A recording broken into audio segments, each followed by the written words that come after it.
Here's an interesting way to deal with anxiety that's really, really different that you may not have tried before. And it involves something called the reticular activating system. Now, the reticular activating system, or RAS for short, is a really cool part of our brain that's basically used for detecting patterns in the environment. This is really useful for a survival perspective because it could find patterns of danger and alert us to us before our conscious brain could. Picture it this way. Imagine you're going for a walk in the bush and you step on a rope and you look down, you've jumped already before you've recognized it's a rope and not a stake.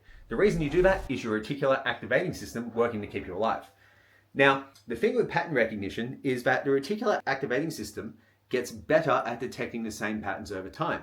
Now, if you do struggle with anxiety or anything like that, what this means is that you actively get better at having anxiety, at feeling anxious due to reticular activating system.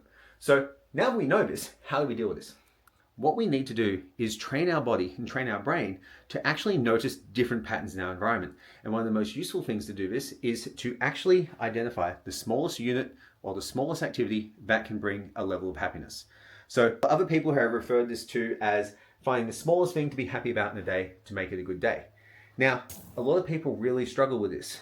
They don't think they're successful enough, which causes anxiety. They don't think they work hard enough. They don't think they train hard enough. They don't think they put enough in every single day. And this constant pattern of beating themselves up leads to chronic anxiety. Instead, what I challenge you to do is to actually identify things in each day that you do well, things that make you feel good, and things that you do that make other people feel good. Once you start doing this, you become better at recognizing those things in your environment. And by doing this, what happens is you basically crowd out all the bad stuff in the reticular activating system.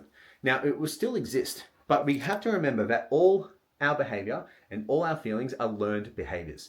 So if we can train our reticular activating system to actually detect more of the good in our lives, to detect the things that we do well, and to find opportunities in life, we will find that we will start seeing more opportunities. We will start feeling better all the time, and our anxiety will gradually lessen over time.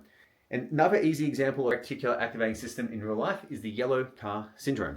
So you may never see a yellow car on the road. You just think they exist. And you buy a yellow car because you think it's cool.